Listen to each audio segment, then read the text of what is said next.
All right, everybody.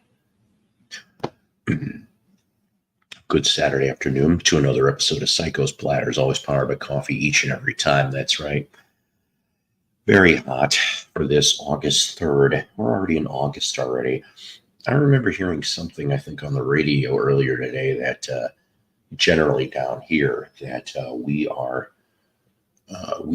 just on point in regards to the weather as far as where hot is concerned. Now,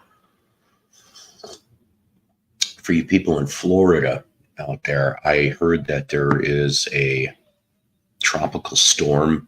I cannot remember the name. I can't keep up with the names, but I think Florida is getting ready to get something if it already hasn't happened already. So I hope you guys over in FLA, and I do have a handful of viewers that watch from Florida. I hope that you guys do okay. Buckle up, whatever you need to do out there. Like I said, welcome to Psycho's Platters. And if I didn't have this go-go juice, there wouldn't be much go-go-go to the Psycho Cocoa. I figured I did alert all the VC Justice League. Two people said that at least that they're going to drop by. One went off. Dolan went off and said that he has to charge his phone, but maybe Richard will come on. But I'm shooting for a 2-hour one today, guys. Yesterday's episode that if you were here yesterday, if you weren't here yesterday, go watch some of the replay. The last half hour, you get to see, like we did, Jersey Shore. We get to go along the boardwalk. It's like a VC Psycho National Geographic, courtesy of Melody. Nick, how you doing? Okay, that's fair enough, Nick. I understand. Hopefully it's not too bad of the work situation for you, if you will. But thank you for that. Nick's a good guy. I like Nick. I always like Nick, and we're going to try to do, like I said, we're going to try to do, I don't know. I still feel like I want to do 3 shows a week, 2 longs and a short. I don't think there's anything wrong with that, to be honest with you. I'm actually debating about, I don't know. I'm thinking what would be beneficial if just to put that out there for you guys, because I get out. Oh, good. See, and that's the thing. Okay. I'm good at my job. I really am. That's not just me. People have told me that I'm good at my job. Just because I'm good at my job doesn't mean necessarily I like it. And that's the thing. And I really just kind of want to, for the last, 5-6 years of my working full time, that's the goal I have ahead of me. I just want to go to a job that I feel, I don't know, I guess, spiritually fulfilling. Does that make any sense? I feel like I want to make a difference to people's lives.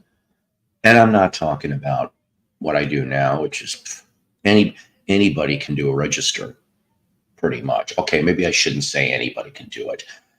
I've trained a lot of people, and I would say oh, you're funny. You're funny. I've only been there 17 years, 2 months.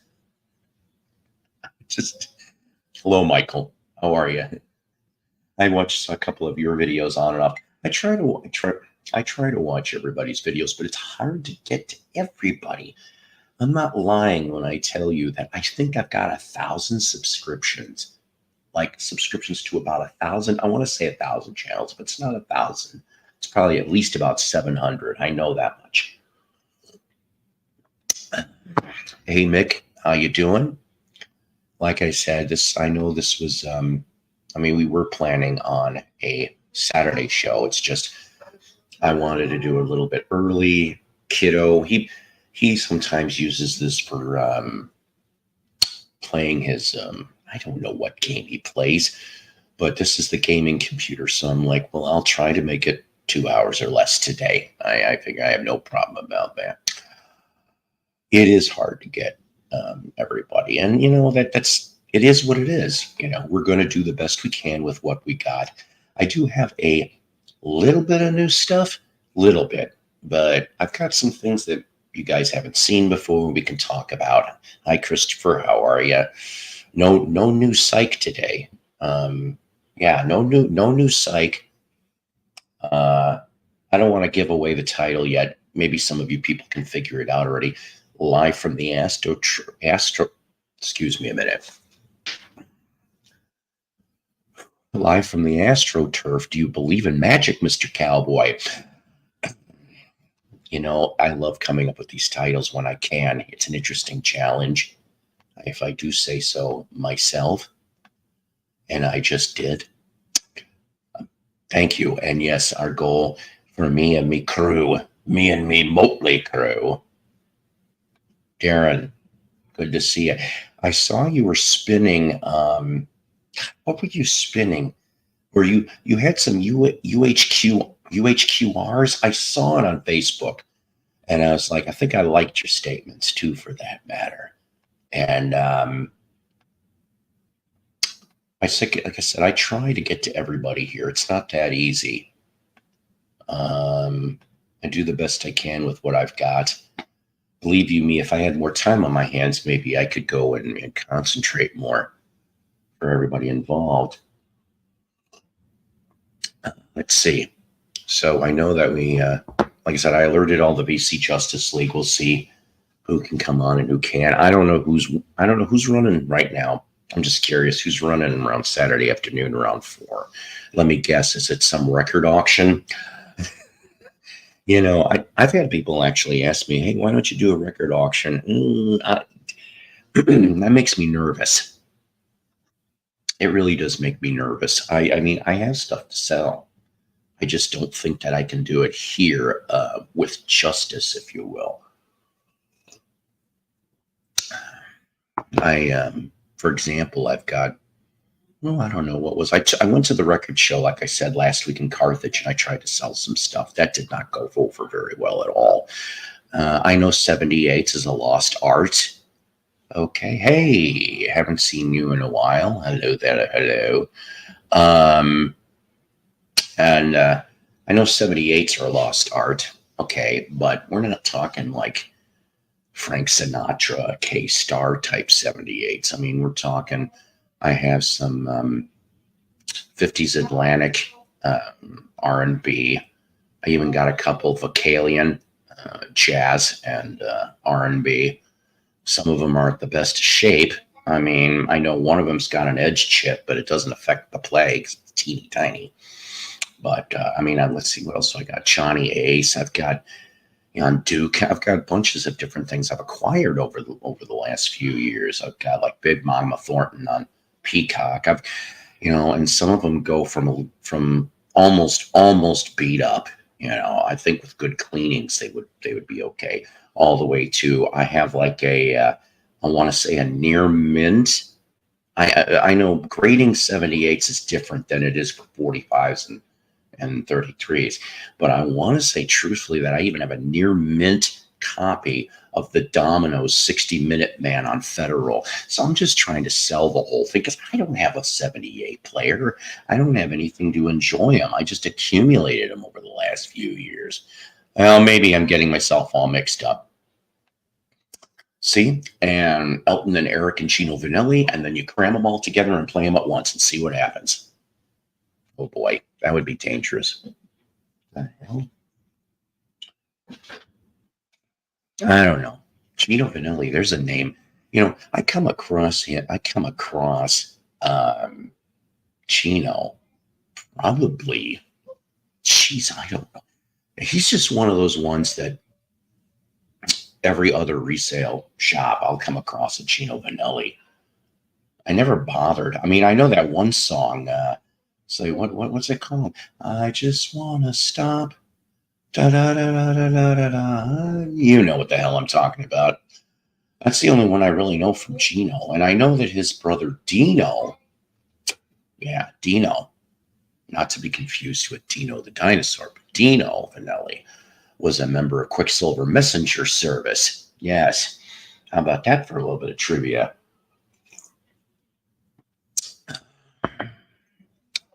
But we do have some old stuff I want to show you. I also will be showing you from, you want a good laugh? Now, before you guys think, oh shit, it's the same stuff. No, I actually went through it and put different things in it. Because I did an episode, a year plus ago, the Donnie and Marie 45 case. It's full. Yes. What's in the Donnie and Marie 45? I cannot believe I found this damn thing. This thing here I found for, I remember it was like $6 or $7. And it's in nice shape, to tell you the honest truth. You know, it really is for 1976. I probably shouldn't have any damn records in the thing, but you know what? I think it's neat. I like having it. I heard they made one for Kiss. I'd love to find that. That one's probably going to be arm and a leg, unless they reissued it. Hell, I'll even settle for a reissue, but I'd rather have an original. His early stuff from the 70s is great. Chino's Wild Horses was a hit. Was it 87? Wow, he was even around even into the late 80s? See, I didn't know that. Is he even still around, or did he die? I can't remember. I really, really don't. Music news as far as I'm concerned. Oh, before I forget, I don't think I have anybody in tribute. I don't have anybody in tribute, but I do say in our, for the rock and roll people, please put them in your prayers. I just found out before coming on here.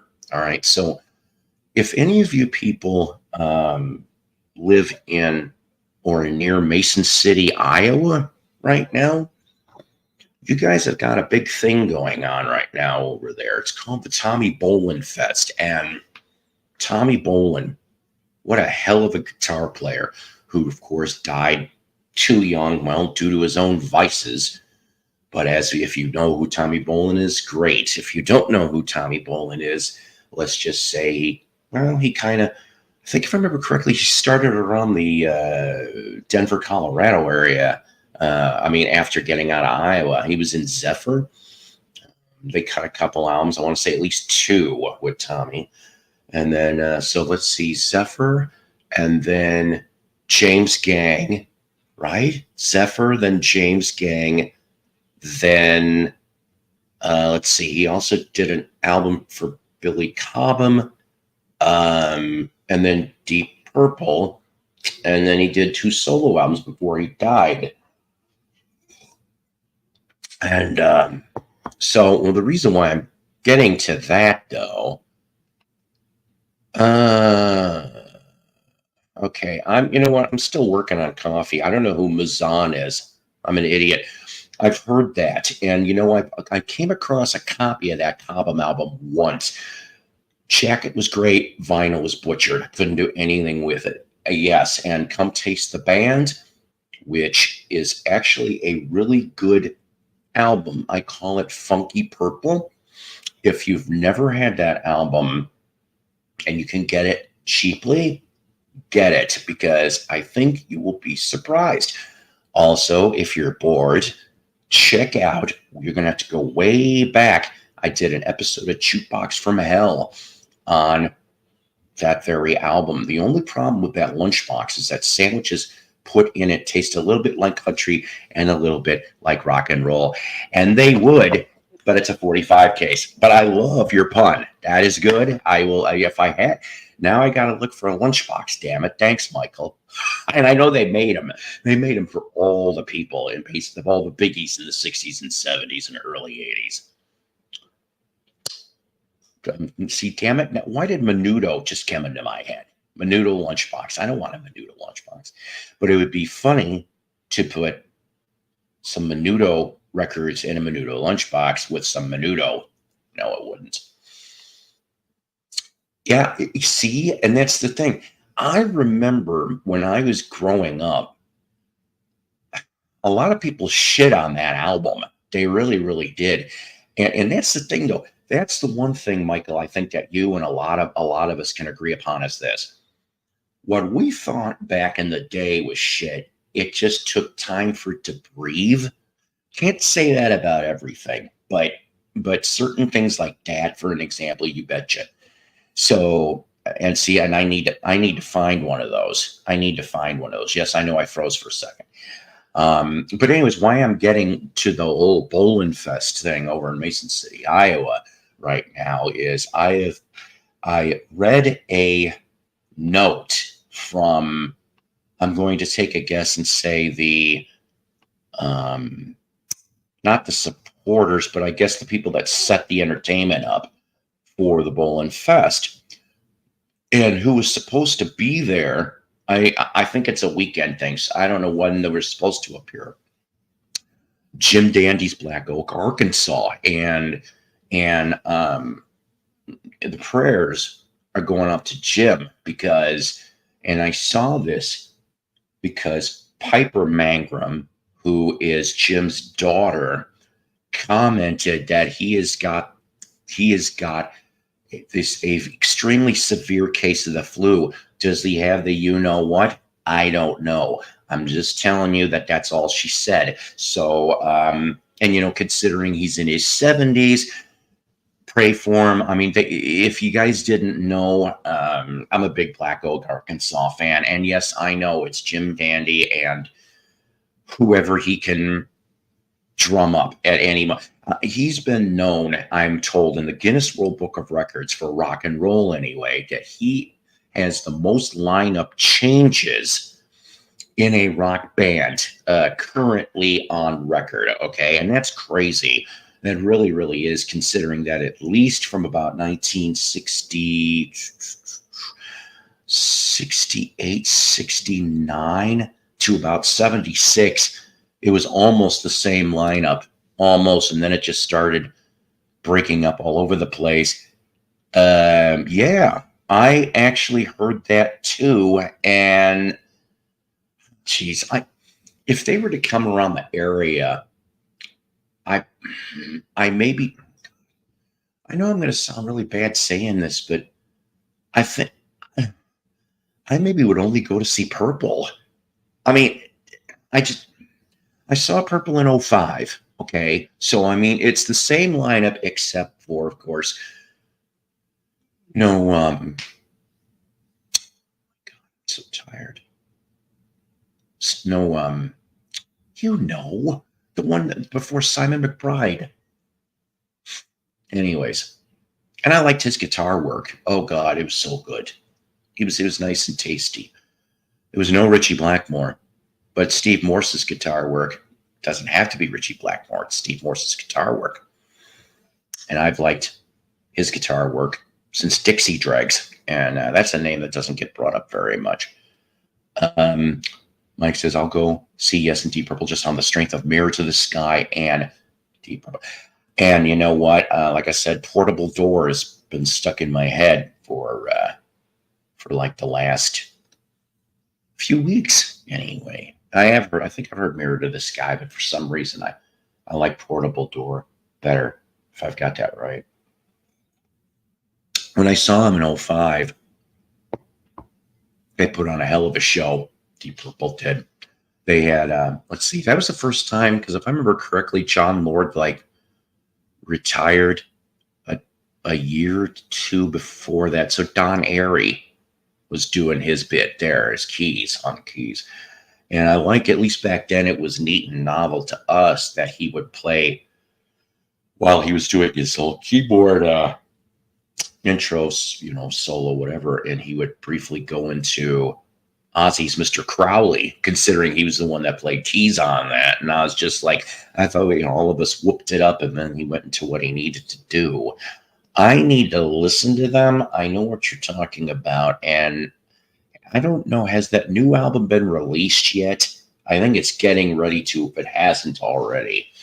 I have seen one of the songs with that backing band he's got, which that band is really good. They're like on point, and I was just like, wow, I was very impressed. So I may end up picking up that one because, like I said, the last one I heard, let's see if I can get my direction right, was Thousand Hands. That's the last thing that I heard, and which is another decent album that, thankfully enough, got a re-release. Um, I think there's extra tracks on it too from 21. It was re-released, so I would say go check that out. Yeah, just two pre-release so far. The album is out later this month. Um, let's see. Oh, good. Oh, see. Okay, good. Well, thank you for telling me that. Um, I'm just really surprised that I'm glad that they're still out making stuff. Okay, I mean, they couldn't be gone forever. I rem- I mean, I know I'm going way back in my memory. Okay, and yeah, okay, fine. I was a little kid when OG Deep Purple, Mark II was going. All right, I maybe heard Smoke on the Water when I was a little kid. Maybe Space Truck and Highway Star. I don't know, one of them. But I mean, Highway Star was on the radio the other day, and I cranked that son of a bitch up. I love that old stuff. Machine Head's one of the best albums they ever made. But you can't knock the Rod Evans era either. It's just too bad Rod Evans had to be weird. And and we talked about that before, about the 1980 fake Deep Purple fiasco. But yeah, I mean, if it wasn't, if he just wouldn't have done it, maybe he would have still had a legacy. He was great on the Captain Beyond records, that's for sure. So he still had the pipes. That wasn't the problem. But as far as for uh, Deep Purple, for me anyway, from memory, was when I saw the video to Perfect Strangers. And I was just like, wow, I love that album. That's probably one of my favorite Deep Purple albums, only because that probably was the first new DP album. I said DP. That I bought brand new for me. House of the Blue Light, which was the sequel after that in '87. It's okay in parts, but I wasn't really enamored with it like I was with that first one. Yeah, you betcha. The last thing I heard, and I don't know if it's true now, considering that, what would he be? Late 70s, maybe almost 80 years old, I'm going to guess. I don't know. The last thing I heard with him was that he worked in a hospital, or he was an EMT. There was some type of documentary made on him, and I think that was the last thing I heard. Now, I remember this much of the story. So when Captain Beyond, which they attempted to do it was Bobby Caldwell was trying to reunite the name, okay, and he tried. One of the first people, I guess he still had access to Rod. That didn't sound right, but I know where I'm going on this. And he actually got a hold of Rod, and he's like, I'm trying to put this back. Do you want another go around? Because I guess even Bobby was saying, like, it was going to be a one album, one tour. That's it. Just a straight job.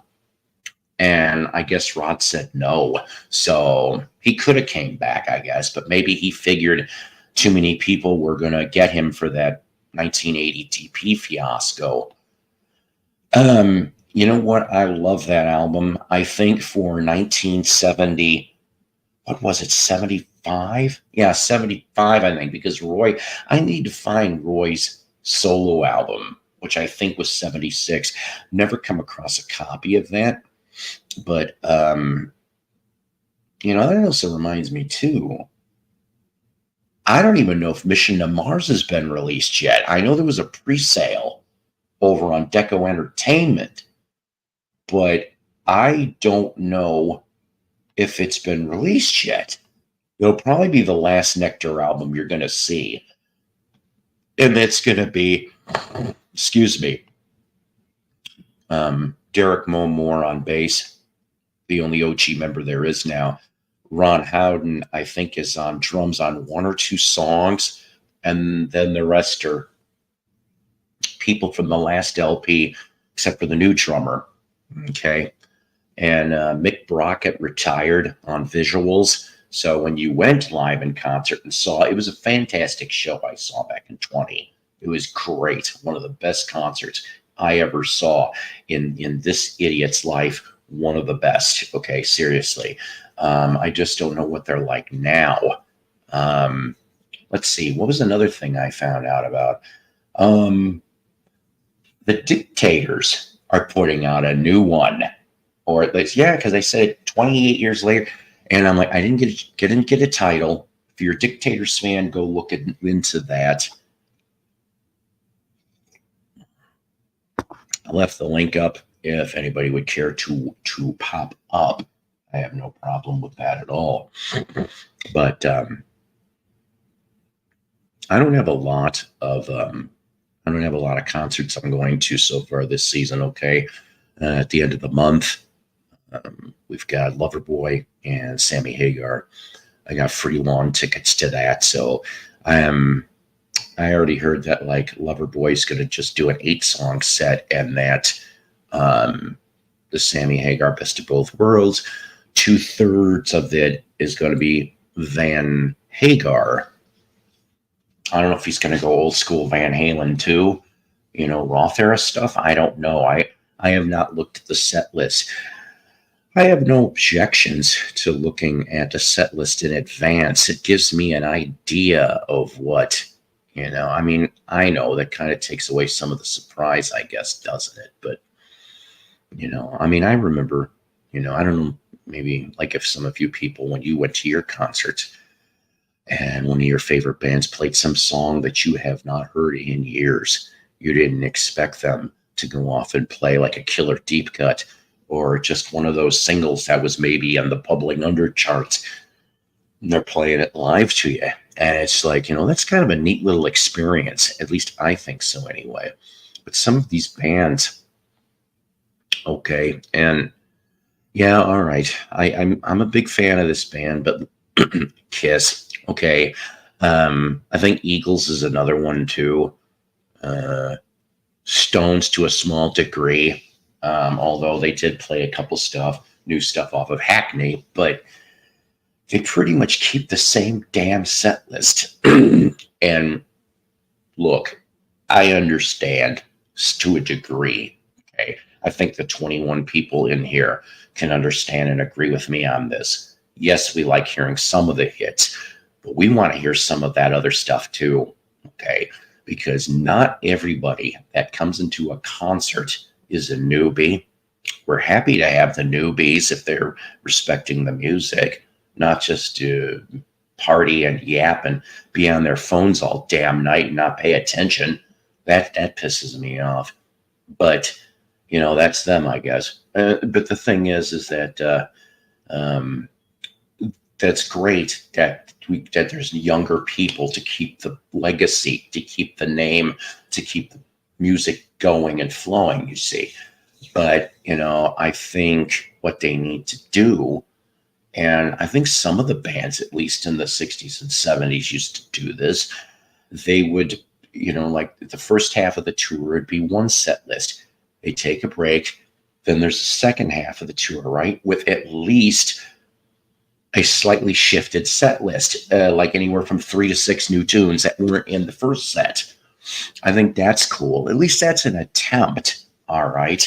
I mean, let's face it. Kiss had a big catalog. They did.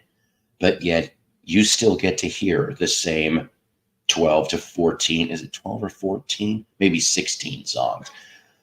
And it's just that I'm like, come on, guys, throw us a bone. I know that you people, and I'm saying you people, that if you guys went on the Kiss cruises, yes, okay, there'd be these acoustic ones that you could throw out things and they would go and play them. And like, what was it? The last one, I think they threw out some Elder tracks that they never performed live. And I'm like, well, that's great. But, I mean, shit, can you just go off, a band that's been around 30, 40, 50 years, can't you just throw us a bone or two and go off and throw us one or two different things that you didn't do for the last 5 to 6 tours?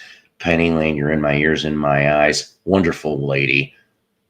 This one too, yes. I know, that's right. You guys are, You guys are something else. I have the best audience in the world that can put up with a middle-aged man bitching about concerts. But I'm just saying in general, you're spending all the money. You're spending your hard-earned money, okay, getting into something that you have been looking forward to for weeks or months, and you don't even get a surprise or two. I think it's up to the band to go off and say, and they ought to be able to figure out what tunes are, hey, they want to stay because they love this song, or hey, they're not sticking around, they're going to go buy a beer. Remember when we used to go off and the older people like me, the 60s, 70s, 80s people, okay, maybe early 90s. And, and the band would be obviously on tour for a new album. So they'd go, this is something off of our new, well, believe it or not, yes, it's true. I've seen people when the minute they open their mouth and saying that, they go for the beer line. I'm not one of those people. I'm like, let's hear it. I want to hear and see. Sometimes it's the first time I heard it. Sometimes I already heard the recording. I want to hear how it sounds live. To me, it makes a difference, okay? And I think so too. All of this bullshit with Live Nation, Ticketmaster, whatever the hell you want to call it, the monopoly that I hope gets broken. They're the ones, along with the bands, that jack up the damn prices. And you know what? We're in a crappy economy. I don't think I have to explain that any more than that. We got to get our money's worth. Okay, we work so we can have some fun, and then we invest it to something we like. Because at this point, if they're going to keep doing what they're going to do, and I know some people are going to go, "Oh, shut up, you boomer," but the fact is that if they're not going to change things and the prices aren't going to go down and they keep going ridiculous, yes, they will kill the concert industry. And to top that off, I'll just stay home and go listen to my albums or go watch my live DVDs. I know that's a bit much. That's a bit extreme, not to be confused with Extreme, which is a decent band. Ben Folds used to have a paper airplane tour. You write your that would be funny. That would be funny. Didn't like Elvis Costello. I like his early stuff, but I'm not a big fan of his whole catalog of work.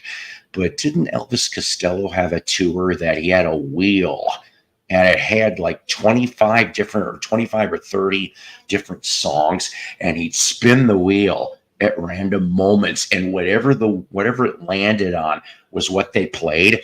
That would be funny again. They would.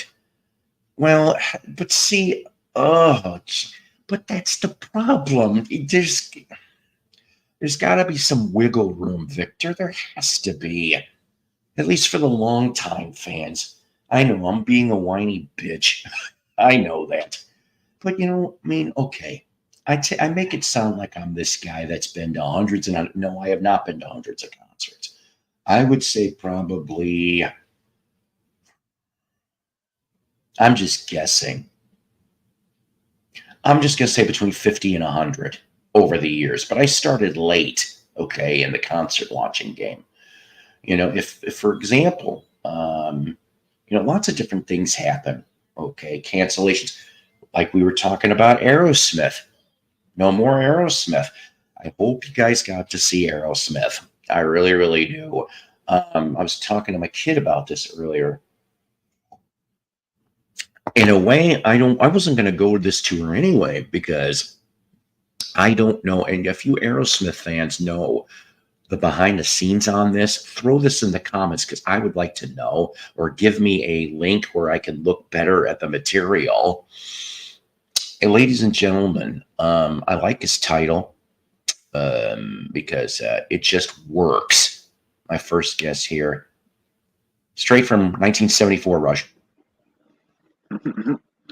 How's it going? How are you doing? I'm glad you're here. I'm bitching about. You got me for like concerts. another 16 minutes, and I got to split. I got to go to work. That's fine. And that is what's called in the business a cameo appearance. We can work with Oh yeah. that. Oh yeah, look at this. Money's worth like the line. Yeah, that foreigner tour is bullshit. And I saw, Michael, you put a video that they're extending the damn thing. Enough is enough.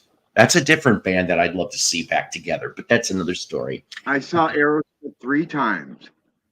Oh, okay. Let's hear one. Let's hear the three if you can remember it. The Honking on Bobo tour, Anybody open? because it was Ted Nugent and Kiss. Ted Nugent, Kiss, and Aerosmith. Yep, at Comerica Park in Detroit.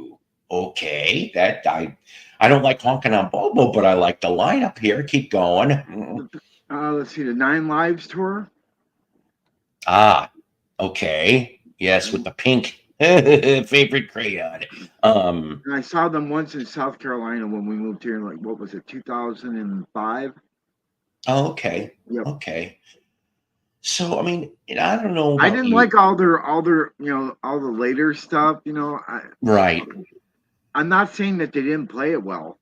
Right. They sounded good, but just not my thing. I mean, right. Loving an Elevator as the Seasons of Wither. No. Oh yeah. I get what you're saying. Yeah. What was it? 88 and 12. That's the only times I got to see them. And of course, no, this is no secret. 2012, it was a Walmart shareholders concert, so we didn't really get. We got an hour, but that's good enough for me. An hour is better than zero. Cheap Trick opened. They did great. Then it was Aerosmith. In fact, it was really funny because we didn't have to wait long. It was like 5 minutes. They had this thing precision, and they're like, there they come. Loving an Elevator. Speaking of, first track they did, and then that, of course, was they just rolled out at that time. And if I remember correctly, but I could be wrong on this too, Music from Another Dimension, which was the last Aerosmith studio album, that was a Walmart exclusive for like the first 6 months to a year. You could only get it at Walmart. And Unruly Child, which I remember seeing the music video for that. And I'm like, I like this song. I said, but why does this sound a little familiar? To find out, of course, that secret came out of the bag after the release, that it was a leftover from Pump. That's why we get that 80s sound. Right. No, but they were good when I saw them. I mean, I didn't appreciate all the material, but it was the Done with Mirrors tour. Oh my God. 80, 84, 85. I think the album came out in 85. And except for Let the Music Do the Talking, which I like the version, but I like Joe Perry's version a little bit better, just a shade better. And that band, I wish that band would have had more success. But yeah, I mean, that was them coming back together after a 5-year split ski. And I don't know. Like I said, I'm glad they were firing on all cylinders in 88 and 2012. But I heard this weird thing. I mean, I know Joey Kramer got something about a back injury a couple of years ago. He had to sit out a tour, and then the next thing was something about they were going to go to Vegas, and somebody said that Joey was not going to be on that tour due to some health clearance bullshit. That's what I heard too. That was all bullshit. Steven was pissed at him. Yeah, which I'm trying to figure out why Steven was pissed at him, because let's face it, I have heard from fan interactions and other people that Joey definitely could be an abrasive a-hole. And that's not a surprise, I guess. I think they all probably, although I heard the nicest people in that band are Brad and Tom. That's what I really heard. And I'd love to meet Brad Whitford. My God, what a guitar player. Well, I guess he'll go back to Whitford and St. Holmes. Might as well. Let's hear some more of that. I got to hear that last record that they did, which was only a few years ago, if I remember right. It was good. It was damn good. Liked it. Yeah. Good stuff. Well, I picked up a couple things when I was out today. Oh, good. Let's see. We went over to Big Lots and Oh, look at you. Yes, yes, yes. The complete first season. $5. Wow, that's like well, for some Goodwill prices, that's a steal. Oh, yeah. $5. See, I like, the Hey, beginning of it was good. yes, Then it got yeah. shit. But, the beginning of it Oh was good. God, yeah. Jump the shark. Yep. Sure Yeah. did.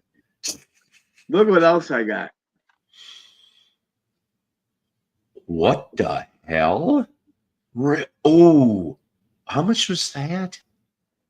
$2. I have a Big Lots. I'm gonna have to go look.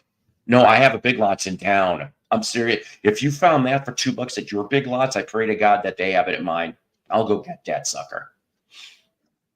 What year's that This from? was a Does it couple say? weeks ago, but I found this over at Walmart, dude, Okay. and I had to have it. Oh yes, that's a decent price for that too, if I remember correctly. This was only $19.99. Holy moly, that's even cheaper than it was when the last time I saw it. Oh yeah, Man, I had to have it. I had to have the episode with the Standells on it. that's right. That's right. Darren says I always say the best happy days is when Ralph wrecks Fonzie's motor. Oh God, he wrecks the motorcycle. Oh. Or he tears it apart because Fonzie's blind. Mm, yeah. Fonzie's gonna whip his ass. Just like, man, I was dying to see it. He deserved it. He deserved it. I like when they first started their band.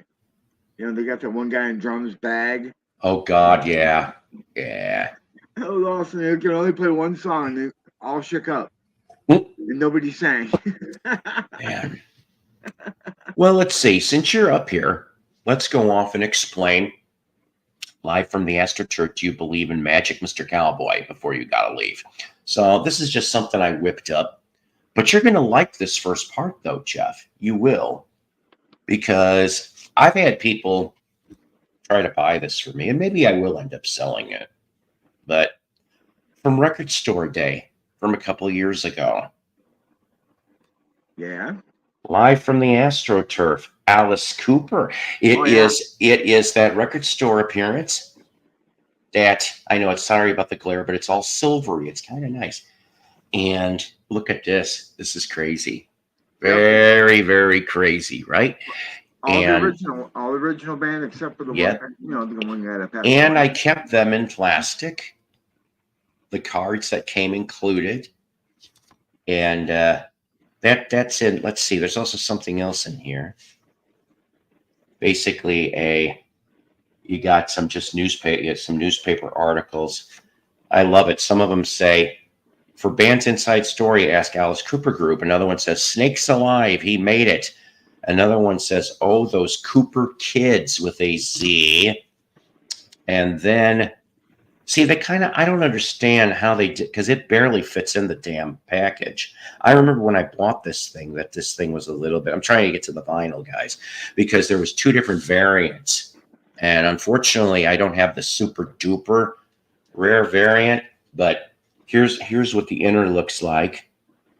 And then you've got pictures like that. Cool. And then, yes, very nicely done. And of course, they mock the Warner Brothers and says Good Records Recording. And but yes, live from the Astroturf, the Alice Cooper Group from a few years back. Now, the next part of it, do you believe in magic? Now, of course, that's probably what you think it is. It is this, but you're like probably sitting there going, "Oh, what the hell, Psycho? We've seen a shit ton of these copies." But here's the thing.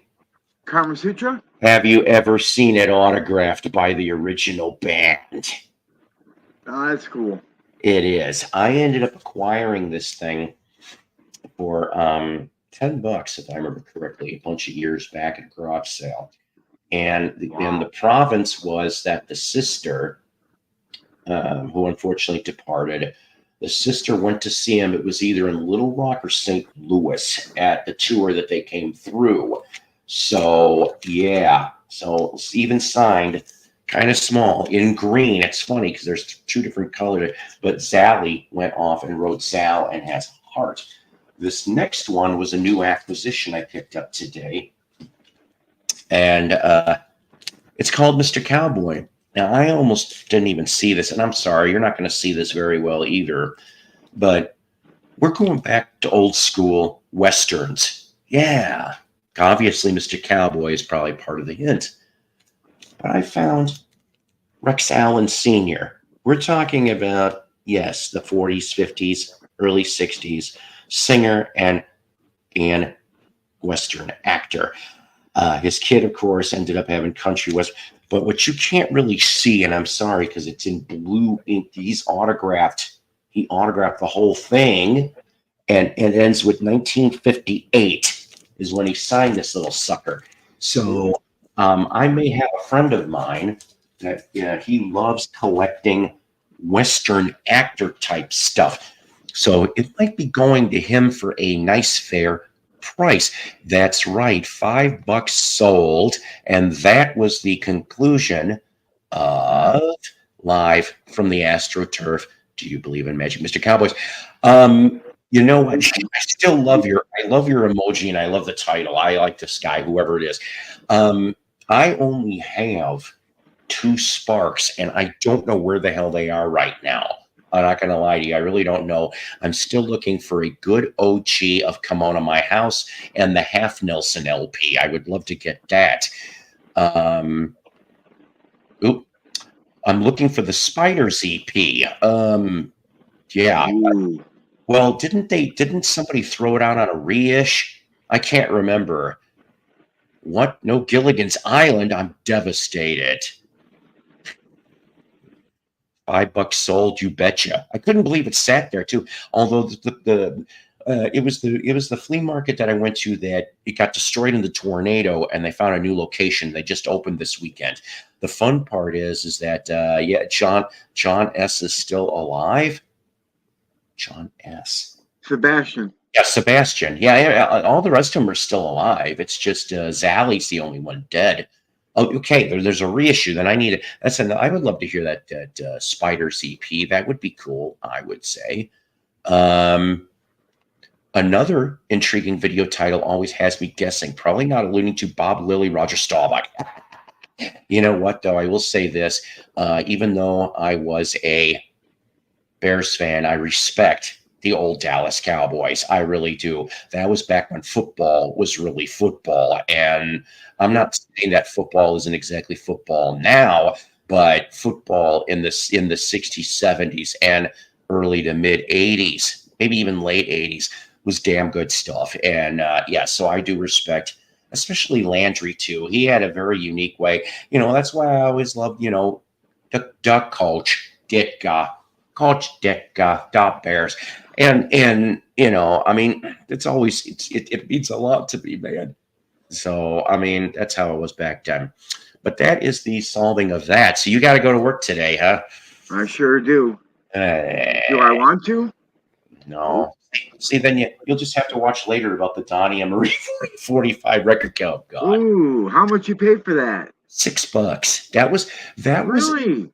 Yeah, that oh my was. God! The last time I saw that was at this antique store, and they wanted like $60 for it. Oh, I've seen prices close to that. That's ridiculous. No, it was in a stupid little. They only had one antique mall in this town. It was called Sulphur Springs, Arkansas. There is only there's not much to Sulphur Springs, but I remember that they had this, and then they had some interesting 90s posters, if you want to call them posters, advertising local gigs for Head East and Molly Hatchet in the early 90s, which I'm like, it would have been interesting if the price was cheaper, because they wanted like 50 a piece. I'm like, you ain't getting $50 a piece for that shit. No.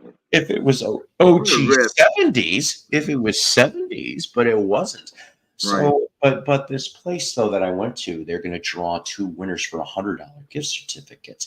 Now, there's only one vinyl vendor there, but there was some vendors with other pop culture stuff. They had some people that had some super duper reasonably priced old school 50s, 60s TV box sets. And I'm sitting there, like the Superman set, they had the whole damn thing for like $20. And I'm going, I wouldn't mind getting that whole damn thing for $20. I said, it might be one of those things, though. It'd be like a one and done. I'd only maybe watch it once and maybe never see it again. I mean, there was what, 4 seasons to George Reeves' Superman? I can't remember. Yep. But for $20 for the whole thing, you know, I mean, it's each season, but it's tied together. And I could deal with that. Why I can't find the season 2 of the Monkees, though, is beyond me. I have season 1. I do not have season 2, and I have bought the whole thing for it. My son bought the whole thing on Blu-ray for $200. See, that's like a super duper. You know what? We were watching it when you first got it. Yeah. And what song were they doing? They were doing "She," where they had the blue suits on. And the Blu-ray is so good, you could see like the threads of their suits. What the heck? I'm like, damn. They took some good care in that. They sure did. It was worth every penny. It was amazing. I'm like, damn. Let's see. I might as well. Hang on a minute. Since you're here too, I might as well show this too, because I know you got to go. I listened to my my 2 latest albums today. What was that? Phantom Rocker and Slick. Oh yeah. Yeah. Yep, those things. Hearing My Mistake was like, oh yeah, what a great tune. Ooh, Monkey's Tail, Eric Lefkowitz. Years. I mean, I have hung on to this thing since the late 80s when I bought it. And, you know, for an introduction to the band, it's nice. I mean, it really, really is. I mean, of course, you've got, you know, even the Beatles even still show up in here anyway. But here's when they're, you know, at the airport, pretty crazy stuff. But then, I think Jen and I were talking about this. I was able to finally find mine. Okay. Dream Believing. Okay. And, I got they made a monkey out of me. Here's my province, because there you go. I'm to the moon on this. Well, you saw my Davy Jones autograph. Yeah, very much so here on that one. That's cool. Yeah, they sponsored by McDonald's. Oh, and okay. See, they go off and explain a quick biography. And I'm telling you, that was actually an extremely cool show. David was business savvy, man. He was out to make money. Yep, very much so. And the book was reasonably priced, I thought, back then. And so just to have him sign that to me was wonderful. Now, you're going to like the next thing that I have, which I'm like, you know, I thought of you right off the bat. I'm like, Jeff's going to dig this. Oh, yeah. Just Live Forever. Oh, yeah. Now, here's the thing, though. Is that the latest installment? Yes. This is the updated. Okay. So if you bought the first book, which was, I think, a few years ago, they said, quote, the authors of this book, so yeah, Kurt Gooch, Jeff Suss, I hope I'm pronouncing that right, said, we are not doing this again. There was so much work getting this updated. But this particular cover, and you're sitting here maybe going, wait a minute, that's not the cover to the site, the new edition. And I'd be like, you're correct, because that's what they looked like when I saw them the first time. This you could only get this if you went to the KISS convention in Atlanta. And a friend of mine was going, and I knew about the book because the authors talked about it, because they were going to be at the con. I threw the money at my buddy, and he went and secured me this. So this is a variant of what you would have seen if you'd go order it now on Amazon or whatever. You would. I mean, it is a wonderful. Every KISS fan that I know. A holy grail. It is a holy grail. Yes, it is. And that's the thing. I looked up the gigs I went to. Everybody did. It's like, okay. And to realize that, okay, as much as I love them, they didn't even get half houses. I couldn't believe it. 98 and 2000. They were close, Like 98 was like, I want to say 40% full. And then the 2000 was slightly under that. And I'm going, they couldn't even draw a half house. And I'm going, what the hell? This is Kiss with the original four. Why? And they should have stopped after the reunion tour. Yeah, they're like, hey man, we got to strike while the iron's hot. Yeah, exactly. And they kept on doing all this stuff, and people got tired of it. Yeah, I hope she's still around. Maybe she's busy. She was here yesterday. Oh, you saw him in 2010. That's cool. The one Misty Monday movie. She was like watching it as we're talking. I watched some of those clips, by the way, this morning. Misty's interesting. Oh yeah, she sure is. Mm-hmm. I'll tell you. No, but it's funny because she's like watching it, and then all of a sudden, Jen sends me a message on Facebook.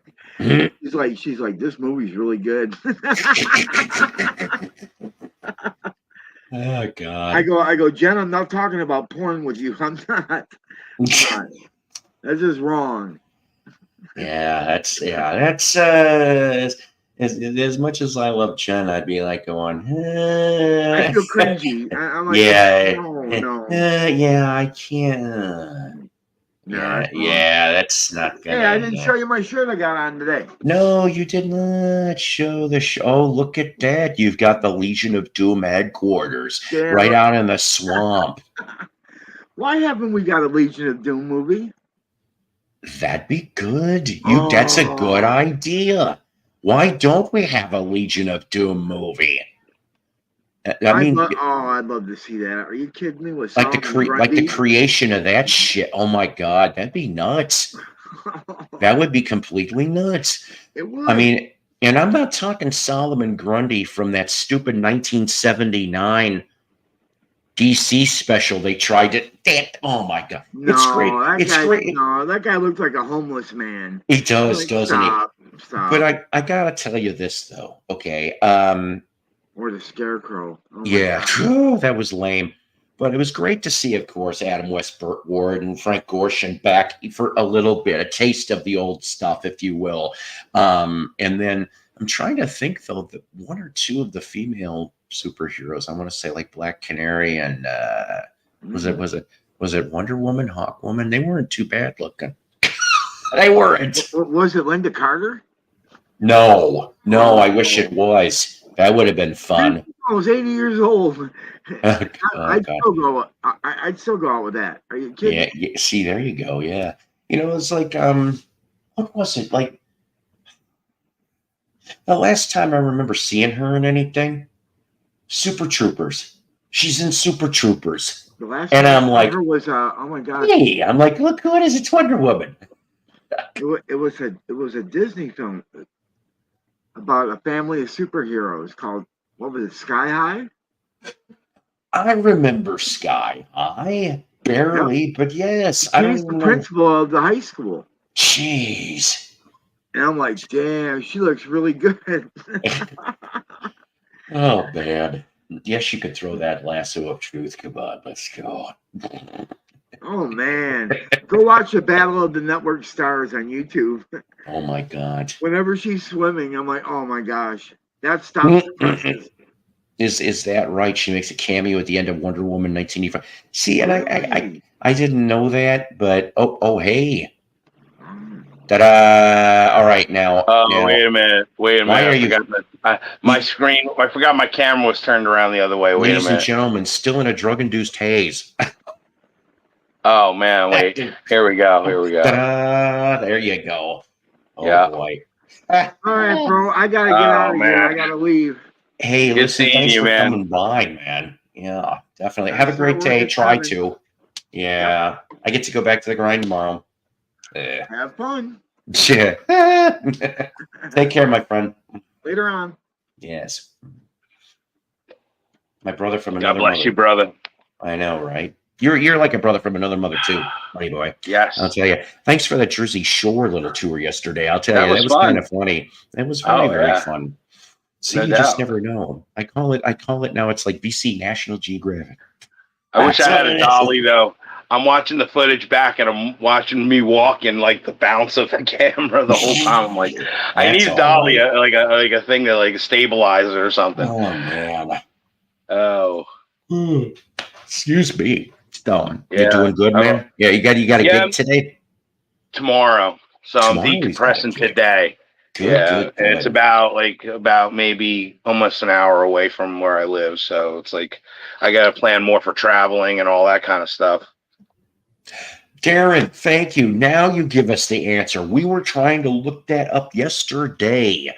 We were trying to figure out, Jeff and I were talking about that Rick Springfield cartoon, Mission Magic. We knew Magic. I never even heard of that. Yeah, it only was on one season on ABC. James says, hello, Mello.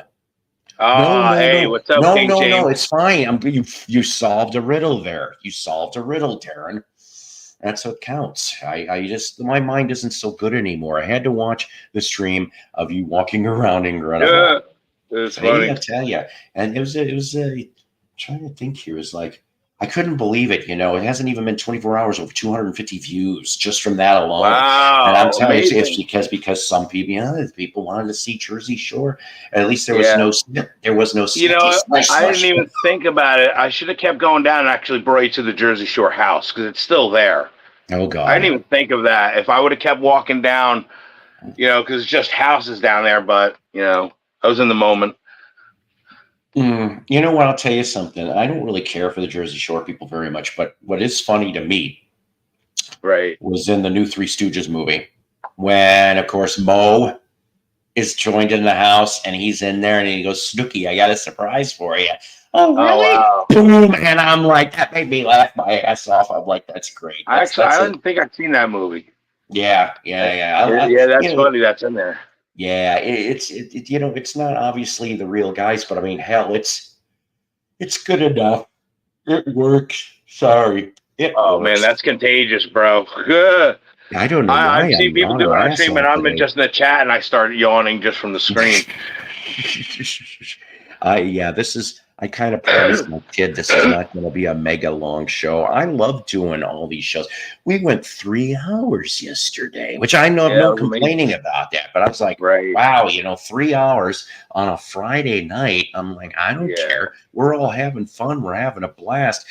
Like I said, I know people are busy today, and I know that some people have gone off and said, well, Psycho, you need to maybe go off and have a set time. I can't guarantee that. I know. I can guarantee days. I can't always guarantee times.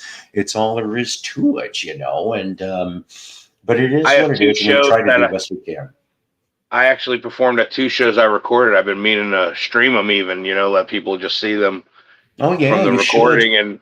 And even to find the time to do that, that's why I can relate to what you're saying. It's like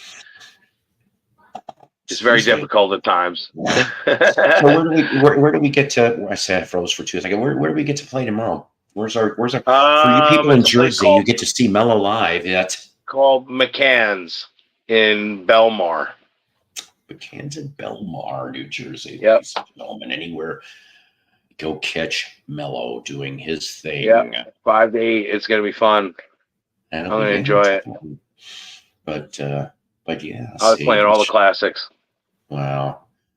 I've been practicing a little bit of stuff, because I like to change up my stuff all the time. See, a lot of bands. You were talking about that, and I say that that's what the local bands do. You're not just saying that with the major bands. The local bands get in these ruts, literally play the same 100 songs, and then they say we're gonna play some Tom Petty, and after you see them 25 times, you're like, let me guess, American Girl. Oh, no. You know what I mean? Let me guess, Free Fallin'. He's more. That's what the radio stations do. Literally, they pigeonhole these bands into one. Thin Lizzy is more than Boys Are Back in Town, folks. I hate to tell you. I'd love to tell you. I love to tell you. You know what I mean? Listen to Jailbreak and listen. Even that one's kind of played on the radio a lot, but listen Cowboy to song. Cowboy song. Yeah. I'm a Rocker. Or even the old school Whiskey in a Jar. Nobody really plays that very much. The OG Whiskey in a Jar. Sarah. Oh man, that's such a beautiful song.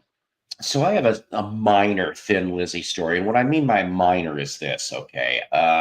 Actually, let me get some coffee because this story gets weird. Can you go off and I play a entertain the song. troops I for mean, a but minute? you don't want me to play no songs, right? Why don't you play an original? Oh, all right. There Then we we can go. get around that, you see. I'll be Yeah, back. that's true. Or I could just do a jam. I don't even have to do like even just. It's,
Ladies and gentlemen, sorry, I wasn't even the looking. great melody. No, I just got here. The funny part about it is for 2 seconds, you almost had that little walk right in, sit right down. Baby, Right. won't your hair grow? I love that song. I don't know why. When it would come on the radio, I'd play the damn and sing along with it. But that's what it almost sounded like for 2 seconds. So I would just that's just riffing off something like literally. I'm glad that you have it on here because something like that, I would grab my phone and record that because it's just a like an immediate idea that I could turn into a song. So that's like witnessing in action the creation of something. You know, so I'm gonna go back and maybe try to put words over that. You never know, even know. So, forgive me. Back to Thin Lizzy because you brought up Thin Lizzy. So there's this weird story, okay, and some of the details are going to be a little foggy, but this goes back to early O's, okay, so about close to 25 years ago, and there was a junk shop that was on I remember on Route 173 between Harvard and Hebron, Illinois. I don't even know if the building's even still there anymore, but one of the people that was running it was this very she was a very interesting, pretty / hippie chick, sort of, in a way. But there was a guy that worked for her in this junk shop. And the guy, somehow we landed into talking about bands, 70s bands. And he goes off and tells me that at one point in time in the 70s, that he was Brian Downey's drum tech. Wow. Now, I'm like, this is pre-internet. I can't really look that kind of stuff up to verify. Right.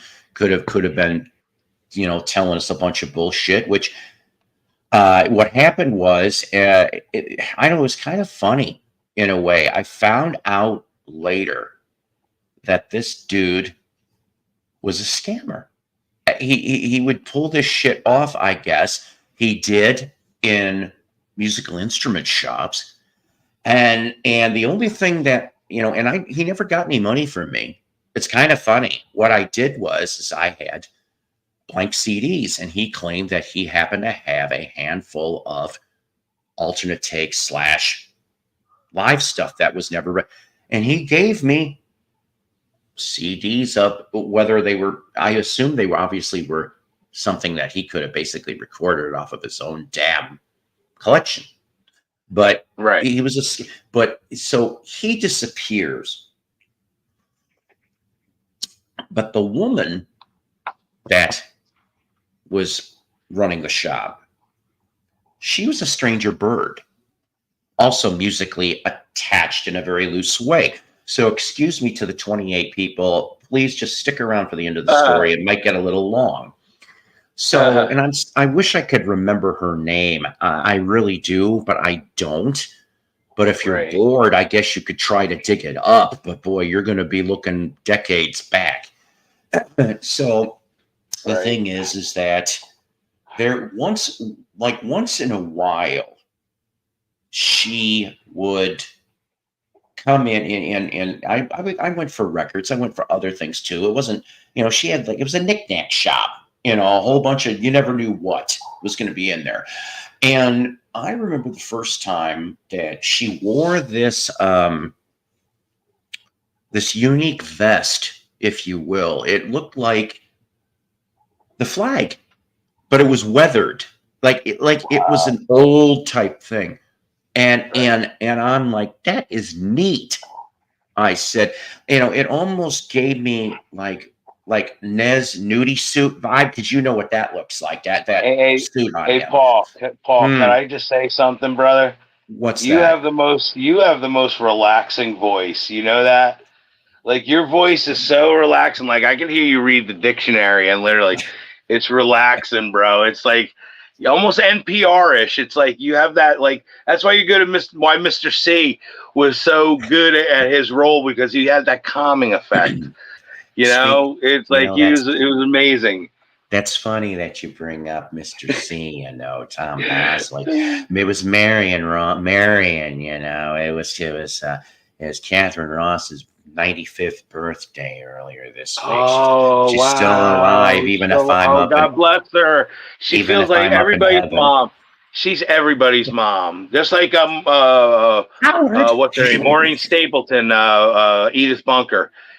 I literally cried tears when Edith Bunker not only passed away on the show, but when she passed away in real life. Right. I still remember. I really teared up. Yeah.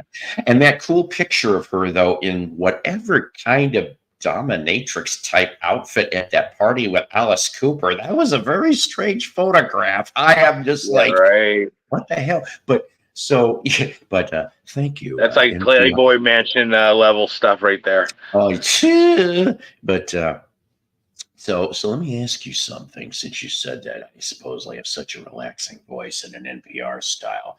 Which, by the way, coming up after the show, we will be talking to a cooking author that his last name is Schwetty, and he will be going to discuss about his Schwetty Balls dessert cookies, which will be later. But are you baked right now? Just tell us the truth. Are you baked? I'm baked. Okay, good. I wake and bake. Wake and bake. So here's the rest of that story. So she's wearing this cool vest that looks like the flag. All right. And I'm like, neat vest. Where the hell did you get something like that? And she tells me Sly Stone. Now I'm going, what? And I'm going, hold on a minute. Sly Stone? she throws that name out, and I start questioning. Now, I'm not an expert in Sly Stone. I'm not. But I asked her some basic questions. Oh, here we go. Michael goes, drum text. The Beatles had Mal Evans and Neil Aspinall, which is true. Now, that was a real band. New bands have texts to tie their freaking shoes. Yeah. Yeah, that's about right. That's about right. But so, and some of their texts actually even went on their recordings, like Klaus. You know what I mean? Yeah. In Simon McBride. Yeah, I mean, literally, like, and even Mal, he banged that bang bang in Maxwell Silver Hammer. Oh my God. Ding, ding. But so she tells me Sly Stone, and I am sitting here and I'm going, okay. Well, then she tells me it's the vest that is in, and this is where I'm like, I had to go back and look. This was the vest he supposedly wore in the Woodstock movie. Now I'm going, what? Wait a minute. Who wore in the Woodstock movie? Sly did wear a flag vest in the Woodstock movie. Sylvester Stallone is in the Woodstock movie? Sly and the Family Stone. Stone. Sly. Oh, I think you're saying Sly Stallone. I'm like thinking Rocky. Sly Stallone. Sly and the Family Stallone. Oh God. Oh wow. I had enough of Frank and Joey Stallone. I don't want to deal with that anymore. We won't even talk about Frank Stallone. So the thing is, he showed up at a fest. And, what's that song he had, Frank Stallone? I don't even remember anymore. Was over. I like your emoji. So I have to read it like this. Hang on a minute. Now that you have that emoji, let's see if I can do this from Stevie's. What? Hey, just stopping by to make sure everyone placed their orders for the new ZZ Top Rhino Hi-Fi box set. I used to play, and I annoy the shit out of Deborah. We'd play that crap, and I love ZZ Top, and she's like, I can't fucking stand it anymore, Stone Cold. I had to give her a stunner. And I said, give me a damn beer. Let me know if you had any issues on the ZZ Top Rhino Hi-Fi box set. And all I'm going to say about this is if it says a hell yeah and a how. All right. That was horrible. Mello, far from over from the movie Staying Alive. That fucking abortion. Far from over. Yeah, that's it. If you place your order for the ZZ Top box set, give me a hell yeah. I love you, Steve. I do. Oh yeah, Slim Jim. Yeah, which brings me back to Stone Cold. This is Stone Cold E.T. I want a cheeseburger and a beer. And oh yeah, and I forgot this part.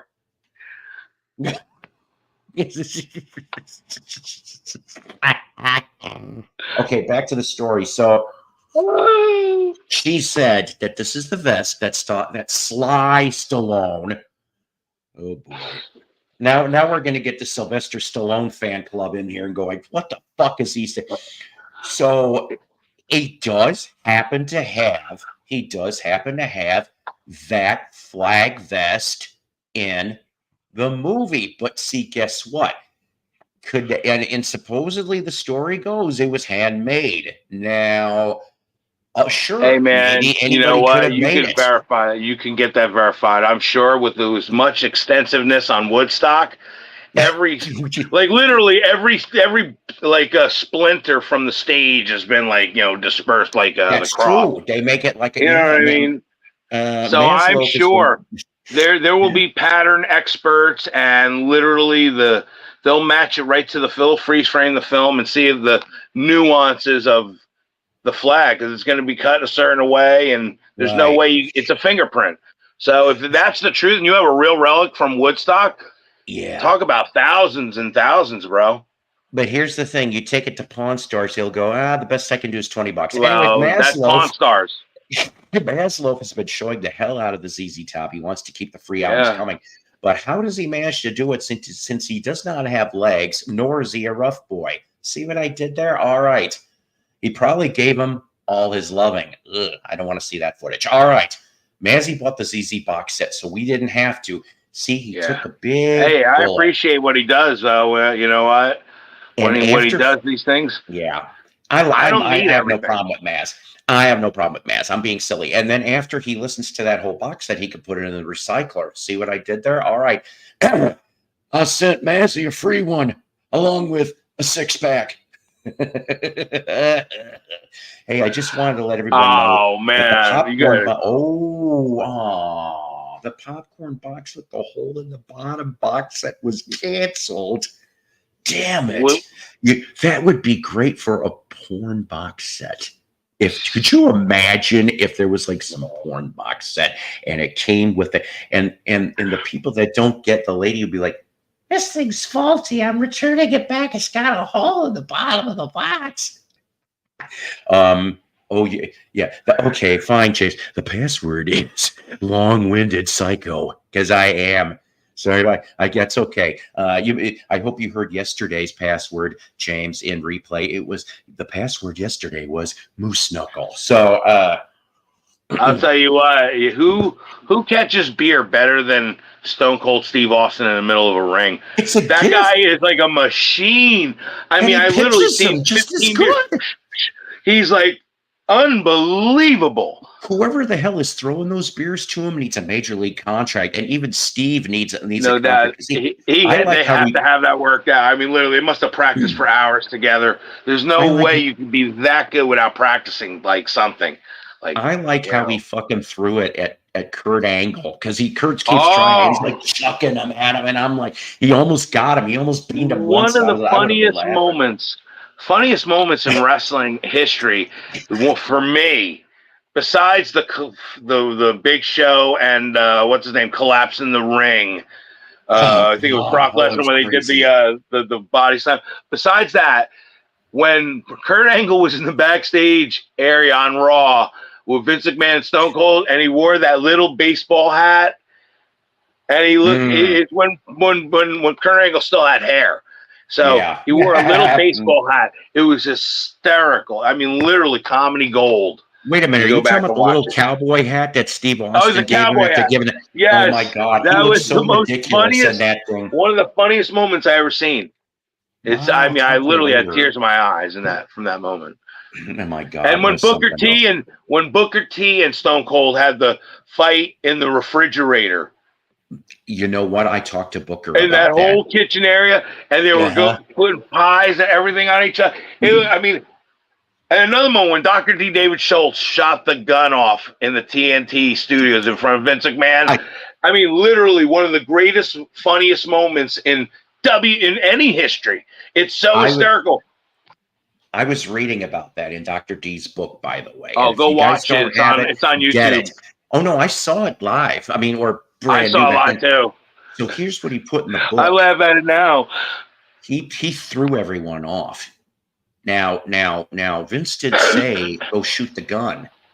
Right. He didn't know that he thought, for some reason, that he was going to put a live one and shoot it up. But he had a dummy bullet, and he went, and boom. And so, but it still sounded like real, didn't it? And I'm like, man. So yeah, I mean, that stuff's all crazy. But yeah, Booker T, I went off and I said that fight in the grocery store is classic. Oh my God. And he goes, this is what he said. He said to me, he goes, I love that one too. It's got to be one of the most talked about things people ask about. He goes, as far as I know, he goes, I think Vince paid the grocery store $10,000 for any damage that was going to occur. But there was two favorite things I liked about that. Price check on Jackass. And then the other one was in the frozen food section. When the moon hits your eye like a big pizza pie, that's amore. With the frozen pizza, and Booker sells it like he's getting killed. I'm like, oh my God. I laugh about it just even thinking of it. It's so hysterical. I mean, really is. I love those guys for that, man. Just to make me laugh that good. Back to the story, because there's more. Believe it or not. So the best thing, okay, we don't know. So then there's two more parts to this story. So her brother, right, supposedly is Paul Taylor.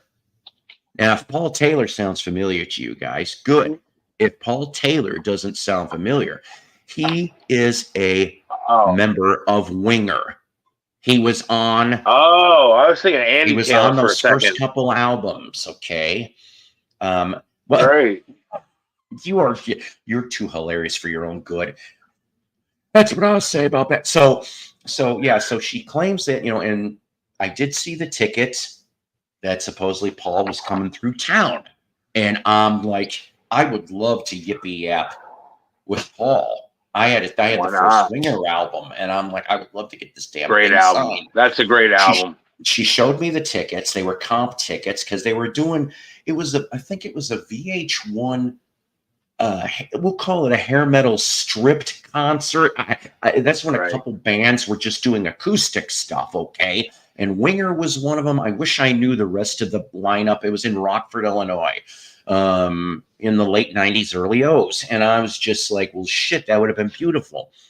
So, I mean, at least I know she had the tickets. She wasn't full of shit on that. I didn't get to see Paul. Supposedly, he couldn't come through. There was some very weird, because he was going to come out to the Harvard Hebron area, but he was stuck, I guess, something about doing a radio interview at a radio station, which might have been true. I mean, they were doing little previews for that shit and news crews. With that was true. I remember seeing a clip. And so I was like, I didn't get to see Paul in that tour. But then the last thing, so she kind of briefly brings up something about, but she wouldn't talk about it. James Brown.